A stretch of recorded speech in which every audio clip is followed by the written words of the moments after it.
I'm Jason Lee. Let me know if you see any problems or if you have any problems with the audio.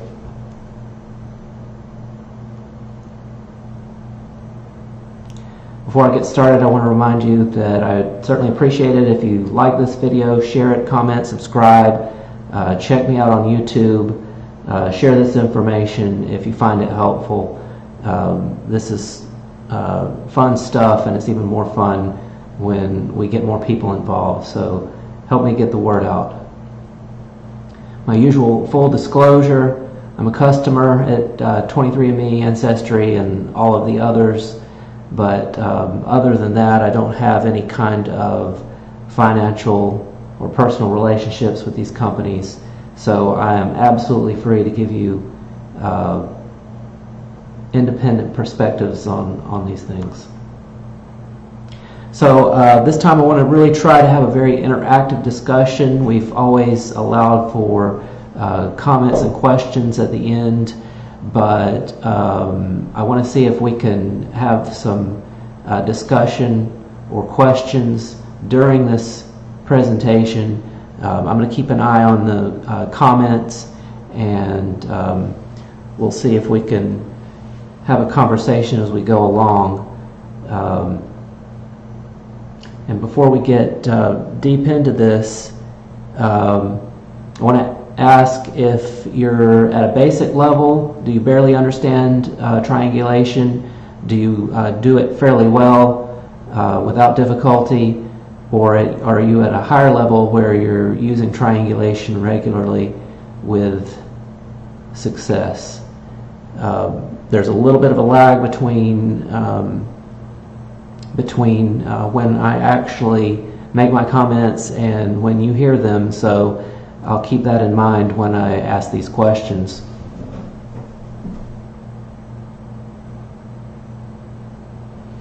So I see some answers trickling in.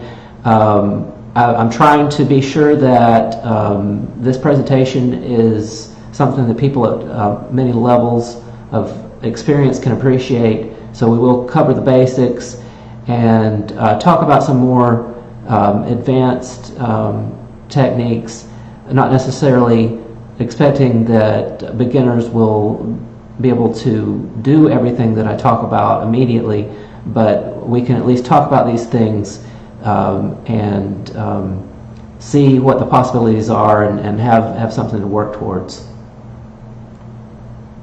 So I did ask this question about how well do you understand triangulation in the Ancestry DNA Matching Facebook group earlier today, and most were saying that they barely understand triangulation, if they understand it at all. Small minority are at more advanced levels. So I'm going to use examples of triangulation from my own research, not necessarily because these are the most fascinating examples of triangulation that anybody has ever uncovered. I do think that they're interesting, but the main point of providing these examples is to illustrate the concept and hopefully give you some ideas for your own research and give you something to work with. Not all of the information that I'm going to present is necessarily crucial, so I'll be going over some things quickly. You'll be able to review the video later. It'll be saved on Facebook, and I'll be putting it on YouTube as well. And of course, we'll try to deal with questions as they come up tonight, and deal with questions at the end as well. I definitely like Q&A. The questions can stimulate a lot of interesting thoughts, so I certainly encourage you to ask questions at the end if any of this stimulates some questions. So starting off, we'll talk about why we triangulate. The most basic reason is that we're trying to eliminate DNA connections and identify DNA relatives.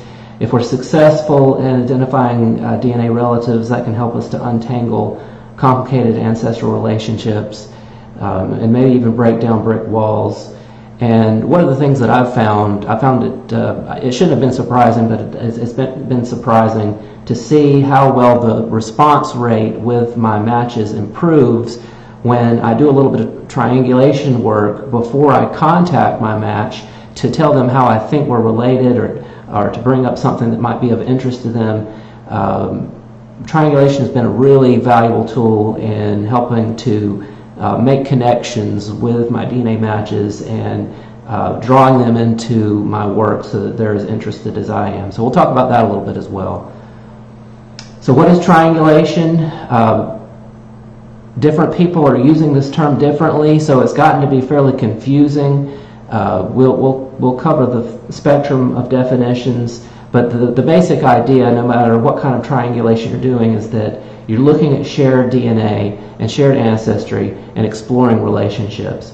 And triangulation traditionally was referring to analysis of shared DNA segments. The term has become a bigger umbrella now, and it also refers to analysis of shared matches. So I think that's confusing. I wish we wouldn't use such a broad definition for triangulation, but that's where we are, so we'll have to deal with it as it is. So when we use the term triangulation, that may bring back some bad memories of math class for some, but I can reassure you that we do not need to do any kind of math for the triangulation that we do in genealogy, but there are some parallels, and this is an image from Wikipedia where they're illustrating the point that someone standing at point A and another person standing at point B can work together to determine the distance to the boat without making a direct measurement. And that's very comparable to what we do in genetic genealogy. So we pool our information, work together, and we're able to make some determinations that are really surprising, and we'll talk about that as we go along. But when we do triangulation, as it is with mathematical triangulation, you do have to be careful. You have to be sure that you have agreed upon what you're trying to measure. And genealogy, we have to be careful as well. If we're not focused on the same information, we can end up with bad results. So we have to work carefully. We have to be sure that we're all on the same page, or we could get into some big trouble. And in the real world of genetic genealogy, we can run into some really big messes. So we really want to keep things as clean and simple as possible so that our research results are as accurate as possible.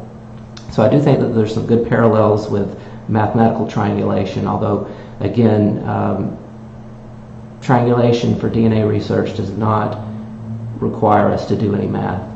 So while I was getting ready for this presentation, I did run across a presentation about triangulation by Maurice Gleason. He posted that presentation on YouTube earlier this year, and he used two terms to describe the two major forms of triangulation. He described messy triangulation and purist triangulation, and when he was referring to messy triangulation, he was referring to triangulation that involves analysis of shared matches, and when he talked about purist triangulation, he was talking about analysis of shared segments.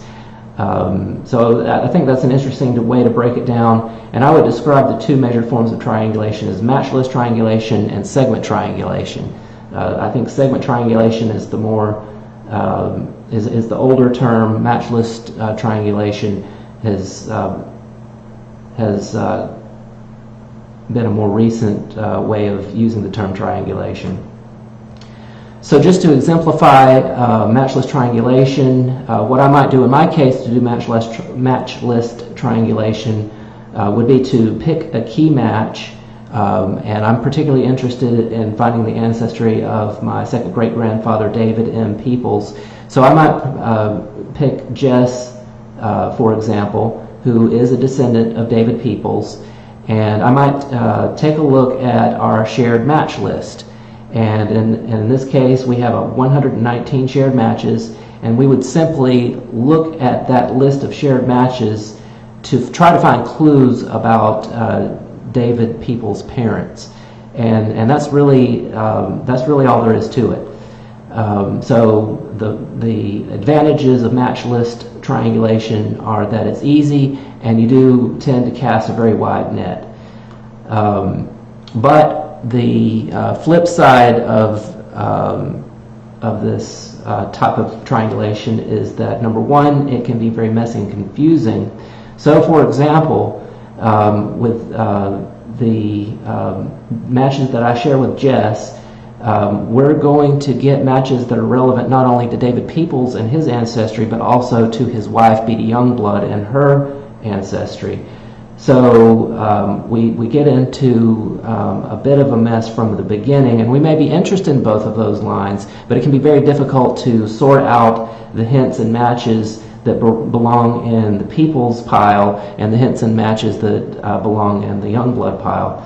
And then to add to the confusion and difficulties that come with that issue, there's the issue of multiple shared ancestral lines. And with Jess, again, not only do we share ancestry through David Peoples and Beatty Youngblood, but we also share ancestry through an unrelated couple, Silas Tootle and Nancy Hammock. So we're going to be getting hints and clues from every direction, and in some cases it's easy to sort that out, in other cases it's not easy at all. So we have to keep that in mind when we do match list triangulation. It's called messy for a reason. You may think, well, multiple shared lines isn't really an issue for me. I'm not French Canadian or Amish or Mennonite, but I think that it really is an issue for almost all of us. In America, for example, 19 out of 20 people were living in a rural setting in 1790, and over time America became more urban, but it wasn't until 1920 that it broke down to about half and half, 50-50 urban and rural. So as you can imagine, historically, most of our ancestors did not have a huge array of options for mates. And even where cousin marriage wasn't a big factor, you often had situations in which siblings from family A were marrying siblings from family B, and family A, family B may have been completely unrelated, but with siblings marrying siblings from two different families, the issues get complicated for their descendants. And cousin marriage, remember, it was never really uncommon. Darwin, of all people, at his time could have appreciated the potential problems that come from cousin marriage, and yet in 1839 he married his first cousin. So I don't think it was ever uncommon anywhere in the world. So again, we alluded to this earlier, when we cast the net with match list triangulation, the net can really be too wide, and I might match B, and we might share ancestry and DNA from a shared seller's line, and I might match C and expect to find the same ancestry because B matches C, but it may not be so clean. In reality, I might match B and share DNA with match B because of seller's ancestry. I might share DNA with C because of a shared Pringles line, and B might match C because of yet another line. So things can be far more complicated, and when we talk about people who match people who match people, it can really get messy very quickly. So it can be difficult, but there have been a number of interesting conversations as a result of some blog posts by Dana Leeds. You can follow the link there. I've uploaded a PDF file of this presentation, so you can follow the links. If you're interested in color clustering, which is a way of organizing and analyzing match lists, you can take a look at that. So moving on, we'll talk a bit about segment triangulation, and this is what I more traditionally have thought about when I think about triangulation. And with segment triangulation, you have two people looking at an individual's shared segment of DNA, and those two people look for other people who share the same segment, and then as a group you can look for ancestry that all of you share together, a mutual ancestor or a mutual line. And because all of the people who share that segment, because they all share one specific segment, we can be confident that they share one specific ancestor or one specific ancestral couple. So, for example, this is a chromosome browser result for one of my second cousins, and you can see that we share several segments. We might be in particular interested in the larger segment on chromosome 17, and we might go looking for other cousins who share that segment to try to gain some insights about shared ancestry. So we focus on focus on that one segment on chromosome 17, and this is a real-world example. So I'm over here. I have these lines in my family tree that I think may be relevant to chromosome, the segment on chromosome 17. And here's my second cousin. He has these surnames that he thinks might be relevant to the segment on 17. And then together we find this other cousin who also shares that DNA, and we identify one line that all three of us have in common, and we might conclude that we have a common ancestor that we weren't previously aware of. So that's the general process. So pros and cons of segment triangulation. You have fewer irrelevant lines and connections to consider. It's more focused than match list triangulation. Matches are more readily sortable, so you don't get into quite as many problems with matches from multiple lines, and you don't have as much trouble sorting those separate lines out. And there are a couple of disadvantages I would mention here. One is that you can't do this process at Ancestry DNA with the tools and the information that they provide. And another disadvantage of segment triangulation is that it does require some new knowledge and a bit of experience. It's not quite as effortless as match list triangulation. So we often run into conversations online about the differences between match list triangulation and segment triangulation, and often we hear people asking, well, which is better, what should I do? And I would say if you're asking that question, you're really asking the wrong question. I think that we really should have an open mind, and this reminds me of an old meme, why don't we have both? And the little girl becomes the town hero for thinking outside the box a little bit. So I really do think that this is the wrong question. We should be using both wherever we feel that they're necessary and helpful. I can't think of any reason why we would not be using both of these tools if we're really trying to squeeze out as much information from our DNA test results as possible. So moving on, I'm going to go ahead and get into some specific examples. Example number one is my Spivey line, and there's a segment on chromosome 1 that belongs to my Spivey line that I'd like to talk about. There's a lot of really interesting family stories here: bigamy, donor conception, adoption, NPEs. So a lot of interesting stories that came to light in researching this family line. So in this example, I'll be focusing on the 23andMe tested matches. None of these matches have trees, so we're dealing with some special challenges, and certainly not everybody responded, and yet we were able to make a lot of great progress with this segment. So here you have me compared against 4 other members of the triangulation group, and the chromosome browser 23andMe is showing that I share DNA with Bobby, Sherry, Pam, and Mitchell. I share DNA with all 4 of these people, and is visually represented here in this image. And to confirm that this DNA actually came from a single shared ancestor or a single shared ancestral couple, we'll want to make sure that everybody in this group shares this segment with everybody else in the group. That's how we confirm that it's a single portion of DNA that came from one source. So Bobby, in comparison with Sherry, Pam, Mitchell, and me, he matches everybody here.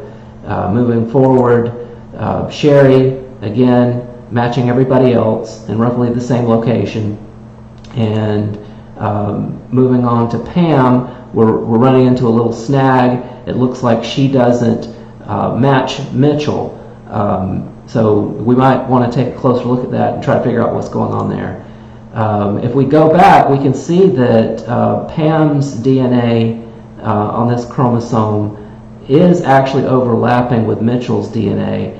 And my thinking in this case is that this is such a small piece of overlap, 23andMe is not recognizing it as a legitimate shared segment, but you can see as a result of the chromosome browser comparison that there appears to be some overlap there, and there may be a legitimate match. So again, looking back with our prior comparisons, we can see that there's some overlap consistently. So I would say there actually is a shared segment here. I thought twice about presenting this in this introductory presentation, but you will encounter irregularities, and you do have to put some thought into that. So I went ahead and included this little irregularity as part of the discussion. So again, Pam doesn't appear to share DNA with Mitchell in this example, but I think they really do share DNA. And then moving forward, we see that Mitchell does share DNA with everyone else. So other than Pam, there's no question that Mitchell is a part of this triangulation group. And if there were any lingering doubts, I would encourage you to take a look at what we have going on here. This is the relative in common feature at 23andMe. So if I pull up Mitchell as one of my matches and I scroll down far enough, I can see that Mitchell shares DNA with these other people: Sherry, Sherry's daughter Tracy, and Bobby. You're familiar with Sherry and Bobby from the triangulation group that we've been working with. And we can also see that this DNA actually does triangulate. So 23andMe calls this shared DNA. When the answer is yes, that means that there's actually triangulation going on here.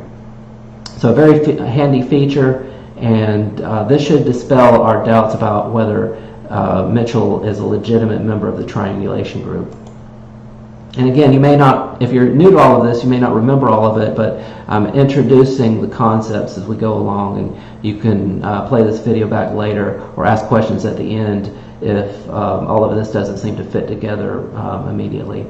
So I'll add a couple of notes to what we're talking about here. First of all, the matches of this triangulation group share additional DNA with my family that we haven't been focusing on. And if we triangulate those other segments of DNA, we get similar results. So I'm not going to have time to get into all of the details, but I do want to emphasize the fact that there is additional shared DNA among these matches, and we looked at that DNA as well. So what's the significance of this fact? We've shown that everyone in this triangulation group matches everyone else in the triangulation group. What does that mean? Well, this process helps us to confirm that the shared DNA came from a single ancestral source, and then with that knowledge in mind, we can go looking for the source of the DNA. So that's what it's all about. So eventually I did crack this case, and I did find out how we're all related. There were a lot of challenges. Pam, for example, was adopted, but early on I saw that she had many Spivey connections. She's on 23andMe, GEDmatch, and Ancestry DNA, so we were able to look at this from many different angles with her, and it was clear early on that she was a very good match to my family, and that appeared to be as a result of our shared Spivey connections. Sherry also had no family tree, but she did have a long list of surnames including the name Spivey. And that was in addition to the fact that our shared matches list was populated with some Spivey cousins. So that was a pretty good match in spite of the fact that there was no family tree. Bobby, another one of the members of this group, has no tree, no names. I've been trying to get in touch with him for years. I've never gotten a response. But he does share a very large segment with me, actually 2 segments on chromosome 1, one of which is over 60 centimorgans in length. So that's a really whopping segment and worth pursuing, even if the match isn't able to help. And then finally, Mitchell was another match in this triangulation group with no tree, no surnames, no response, but he had a notable name, and that gave me some hope. I haven't used his real name here, but he has a Hispanic surname which really stands out among my matches. Most of my matches have surnames from British and Irish and German sources. So he really stood out, and given that fact, I had some hope that I would be able to pick him out of the haystack a little bit more easily. So despite the fact that Pam was adopted, she turned out to be the most important match in this group because it was so obvious that she was a Spivey relative, and she shares a healthy amount of DNA with my family, so that made it easy. It made it easier, and she did recently find her biological parents, but even before she identified those people, we were pretty confident about how she was going to fit into the scheme.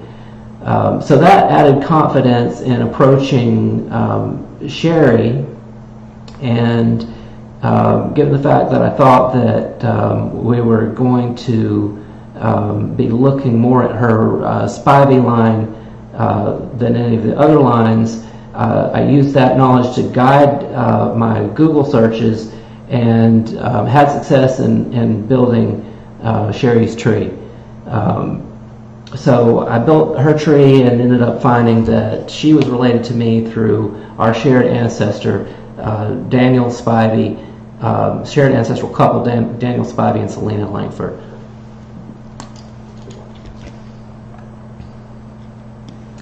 So I'll use this as an example to show that triangulation isn't just about esoteric research, but it really helps in a tangible way.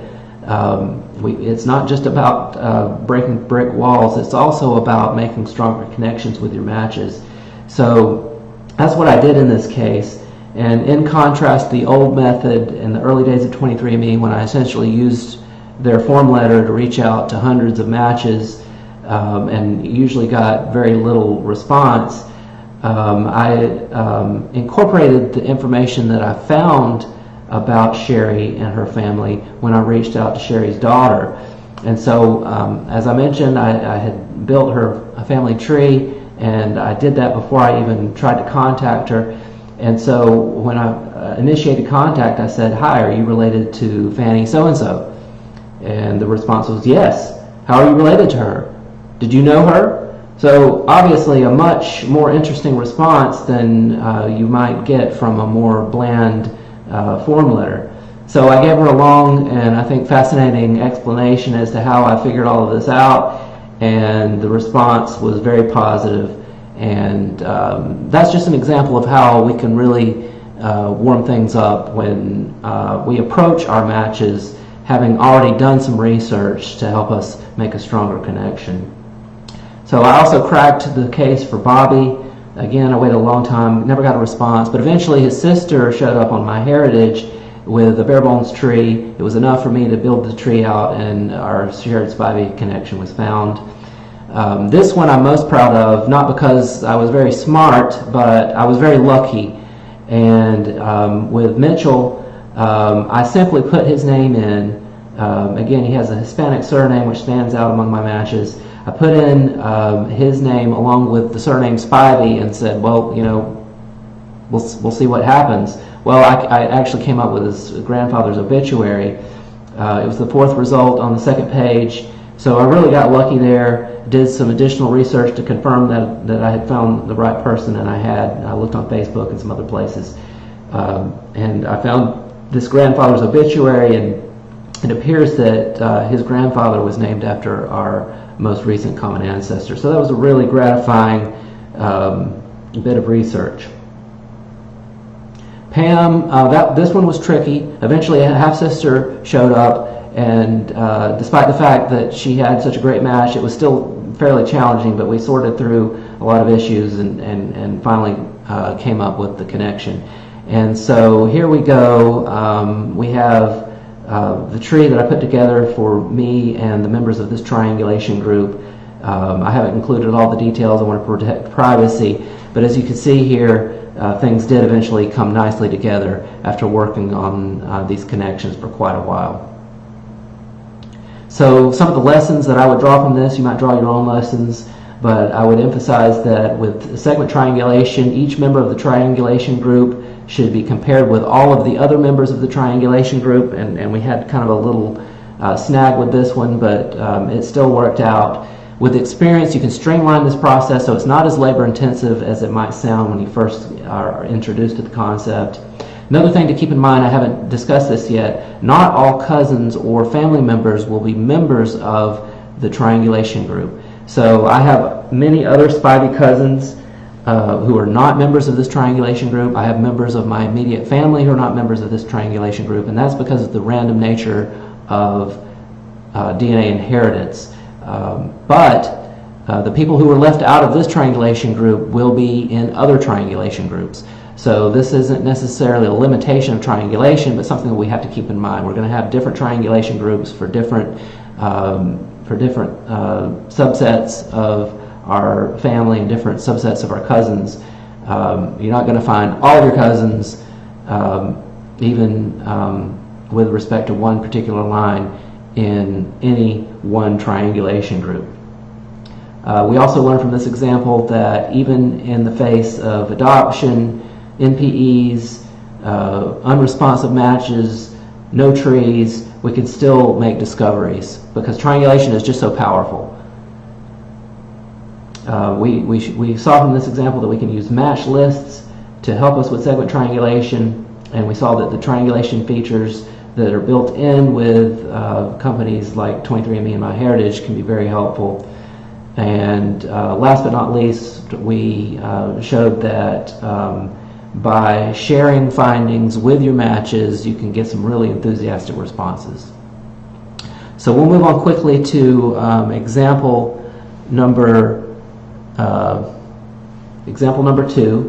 and this is cousin Karl. Karl actually reached out to my brother. It's unusual to get a message from a match. I usually beat him to it, but this was a very good match. So he was interested in making contact with my brother.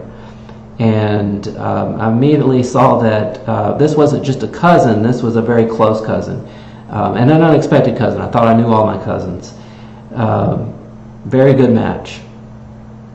So what I did immediately was to go to our match list and see what I could find there. So you could think of this as match list triangulation if you like. The first shared match outside of my immediate family was Misty here. So you see all these other shared matches are close family members, and these close family members don't necessarily clarify what's going on, but we did have this shared match, Misty, and because I know almost all of my top matches, I immediately knew that this was a maternal cousin.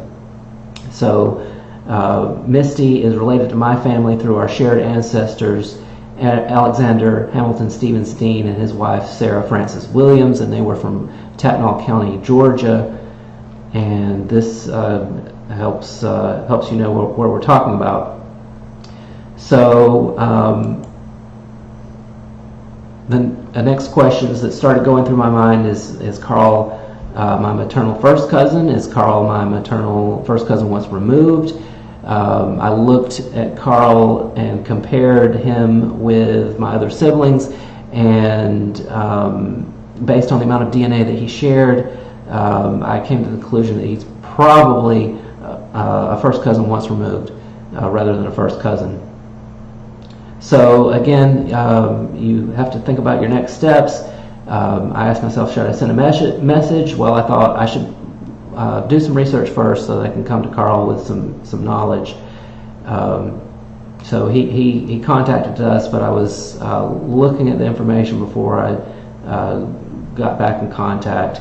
Did some internet research, found his email address, used that to figure out his Ancestry username, and from there found an old tree, and immediately there was a person of interest. I'm getting, here we go. So a person of interest, K. Dean, his great-grandmother, and she was from Appleton County, Georgia, which is very close to Tatnall County, Georgia. So this really looked hot. It looked like we were onto something really great. And so took a look at her. Kay Dean's parents were Henry Dean and his second wife, Nancy Miles. And as it turns out, Henry Dean and his first wife, Lydia Stevens, were my fourth great grandparents. So are we good now? Have we figured out what's going on here?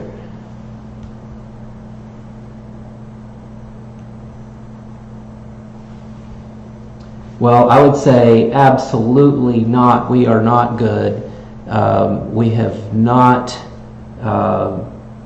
solved this puzzle. There is a Dean relationship, but this Dean relationship puts us as third cousins 2 times removed, and 23andMe is predicting that we're first cousins or first cousins once removed. So there's far too much DNA shared in this case to conclude that that the third cousin relationship explains the shared DNA.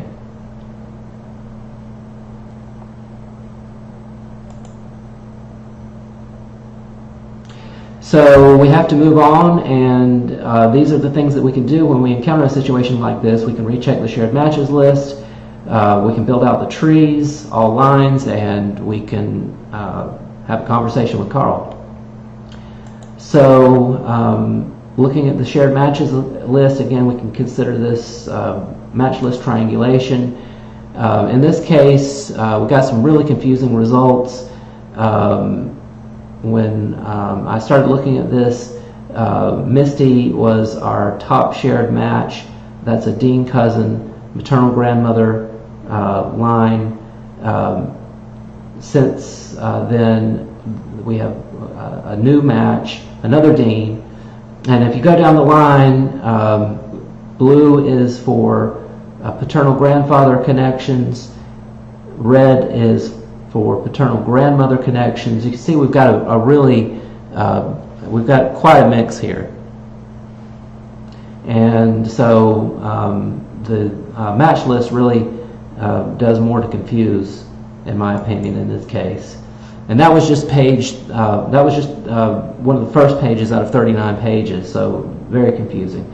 So what's next? Maybe build out the tree. So I've put this up to show you how much tree Karl had when I first pulled up his tree.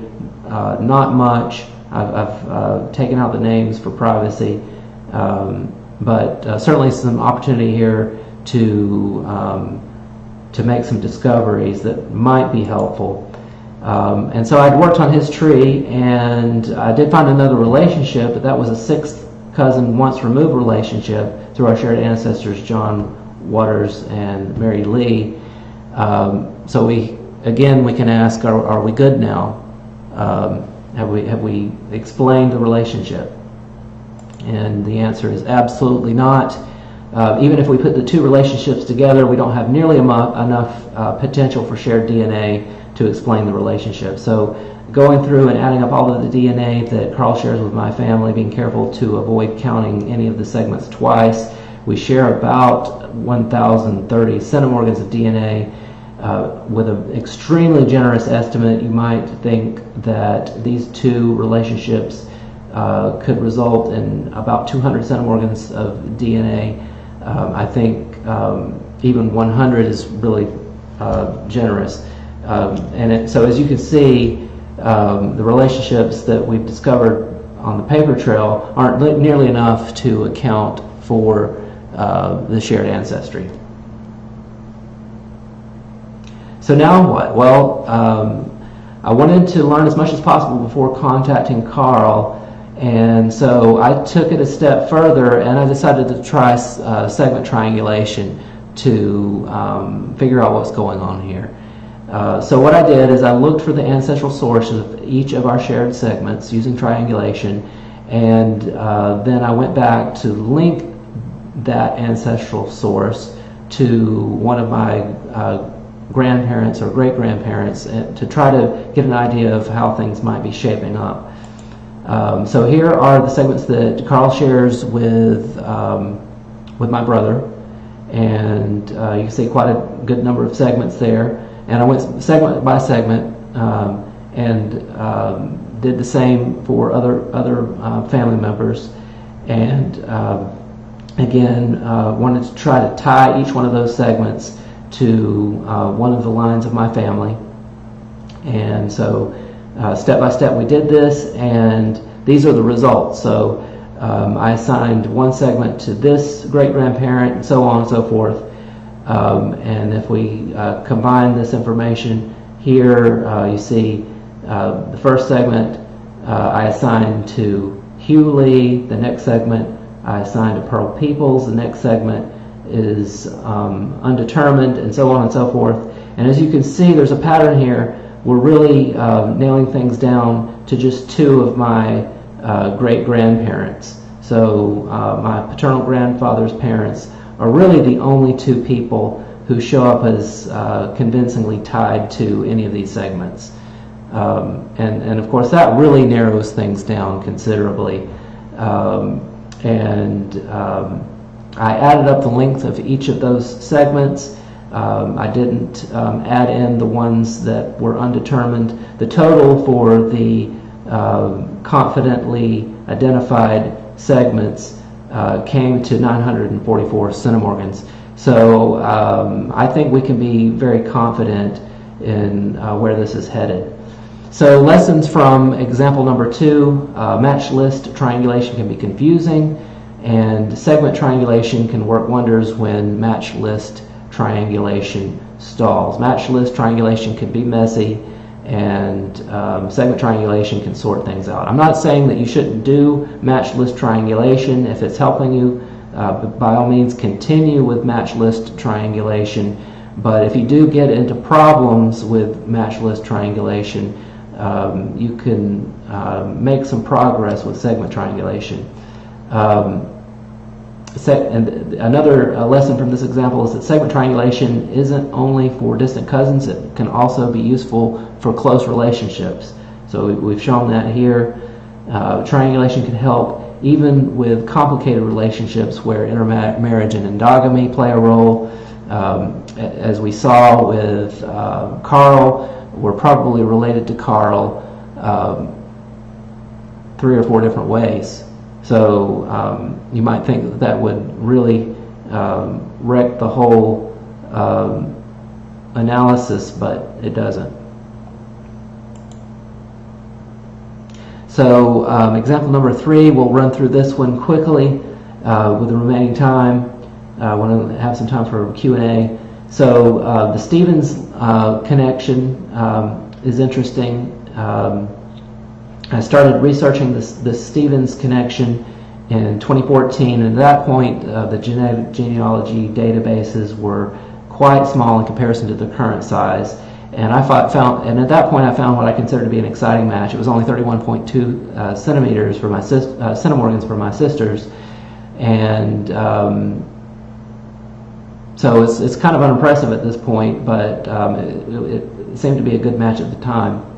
So I sent out a message to the match saying, hello, blank Frykowski is showing up as a substantial match to me on family tree DNA. Most of my recent ancestry is from Georgia. I'd like to try to identify the connection. Now, before I contacted this match, I did do a little bit of research. I Google searched the email, so I knew that this match would be interested in the fact that my ancestry is from Georgia. So I got a response from Tim Frykowski, who has agreed to share our story here.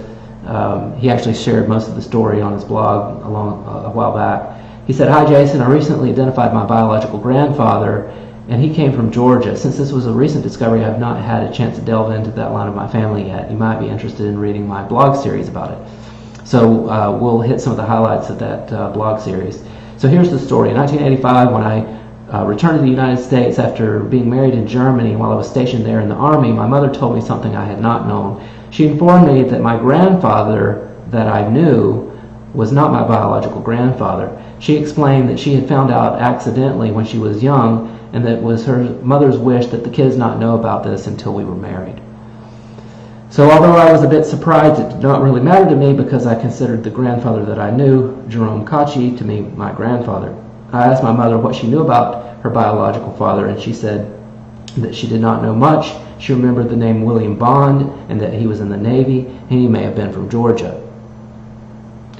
So Tim goes into some detail about his paper trail research. He hit the paper trail hard, and he managed to scrape up some conclusive evidence confirming that his paternal grandfather was William D. Bond, and in fact he managed to find a photo of William D. Bond from his naval personnel records. So he had great success in that research, but he said, "I wanted to make sure that I covered one more base before my final conclusion. My mother had agreed to take a DNA test so that her DNA would be on file, and if any question came up in the future as to her being a descendant of William D. Bond, I would have the genetic proof." So he says, "I sent in the test kits and received the results. There were over 500 matches. The matches were not close relatives. What was interesting about what I saw was that there were a number of matches from families in Georgia and Virginia. This is important because my mother's maternal ancestry is from is French Canadian going way back. William D. Bond and his ancestry is in Georgia and Virginia. I also noted that some of the matches had the Bond family in their ancestry." So again, this was not a super fantastic match, but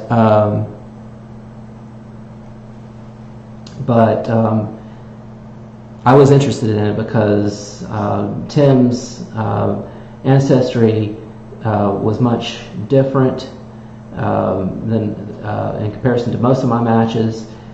His dad's family was Polish, his mom's maternal family was French Canadian, and this shared ancestry was coming from just one of his 4 grandparents. So I felt that that was fairly interesting, and I'm glad I pursued it.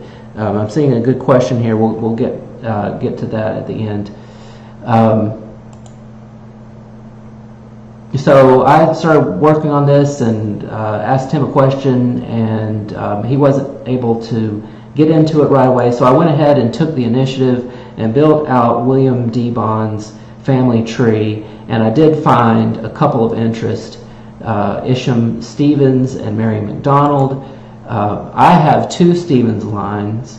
One is through my maternal grandfather, another is through my maternal grandmother, so we have some endogamy going on here, and the lines were poorly documented, so I essentially put this on hold. I was kind of discouraged and felt that this was such a distant connection that it might not ever really amount to much.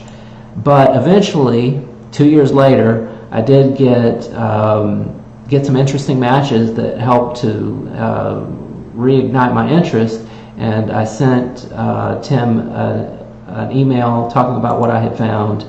And the most important point here is that we had a shared match who happened to be my second cousin once removed, and he was triangulating with Tim and I on chromosome 6, and our shared lines were converging. And he had another match, SK, who was fitting in very nicely, and everything was triangulating together. And after I sent Tim that message, there was yet another match, SK's first cousin, and all of this fit together very, very nicely. Here's the raw data. I won't get into that, but these are the matches between the various families, and this is the tree that I came up with. So this is me, this is my siblings, or this box represents my siblings. This is cousin RH, cousin DH, cousin SK, and Tim's mom. And so everything fit together really neatly, and the lesson that I wanted to take from this is that low centimorgan research, despite what many people think, can be fruitful and interesting. So this was not a really close or tight match, but because of our patience, we were able to find some interesting connections after waiting a couple of years. Another lesson from this example, and this may be a more important example, in addition to the matches that I've been talking about, there is another group of matches living on this chromosome in this specific location. And the people in the second group do not match the people that I've been discussing so far. So I'd ask you to think about why something like this might happen. How could I have a second group of matches on the same part of the same chromosome and yet find that this second group of matches doesn't have anything in common with the first group of matches? Well, the answer to the question is that the other group is paternal. The first group, the group that includes Tim, my cousin Tim, the first group is a maternal set of cousins for me. The new group that I'm talking about now is a paternal group of cousins. And so they all match each other. They all match me, but they match a different subset of my family members. And one interesting thing to note is that the maternal set match my daughter and my younger son. The paternal set match my elder son. You'll see this kind of pattern if you test parents or children. You'll see this kind of pattern if you look closely at your matches, and that can be very helpful. I won't get into the details, but I just want to plant the seed that you can look for these patterns, and it can be very helpful. So this new paternal group, we can trace our shared ancestry to Samuel Saylors and Mary Bishop. Now I want to go into this just a little bit. We're almost done. I want to show that these are two distinct groups on chromosome 6 by pulling out two representatives from each group and making a comparison. So here I'm comparing myself with two of the paternal cousins and two of the maternal cousins, and I'm showing that all of them match me here on chromosome 6 in roughly the same location. It's not exactly the same, and there's some overlap. So you can see the area of overlap here with this box. If they were all from the same family line, we could compare them with each other and see that they match each other. So we'll take a look, and we'll pull out Diane and compare everybody with Diane. So remember, Diane is one of the maternal cousins, and she matches Robert, she matches me, but she does not match Madison or Ann, these paternal cousins. So no match with Madison, no match with Ann. Diane, being a maternal cousin, does not match these paternal cousins. Likewise, when we pull Ann out, one of the paternal cousins, one of the cousins from my father's side of the family, and we compare Ann with everyone else, we see that Ann does match Madison, another cousin from my father's side. She does match me, but she does not match the maternal cousins. And that's what we should see if things have been sorted out properly. So you might, if you're not familiar with these concepts, you might wonder, why do we have different groups of matches on the same part of the same chromosome? Well, the answer is we actually have 2 copies of each chromosome. So I have 2 copies of chromosome 6. 1 copy came from my mother, 1 copy came from my father. So we end up getting 2 sets of matches for each part of each chromosome. Current DNA testing technology cannot separate these out automatically unless you've tested a parent. So whichever generation is the oldest generation tested in your family, you're going to have to use some tricks to figure out how these things sort out. You can't rely on automated processes. You have to get creative and use tools such as triangulation to sort things out. So again, to emphasize this point, you get 2 copies of chromosome 6, just as you get 2 copies of every other chromosome. 1 copy comes from mom, the other copy comes from dad, and so you get 2 groups of matches for every portion of every chromosome. So this is why we triangulate. It helps us sort, it helps us clarify, it gives us insights that we wouldn't get any other way. It can help us do rigorous research, and it helps us to make personal connections with our DNA matches in ways that wouldn't happen if we didn't do this kind of research. So again, as I wrap up, I'll ask you to like, share, comment, subscribe.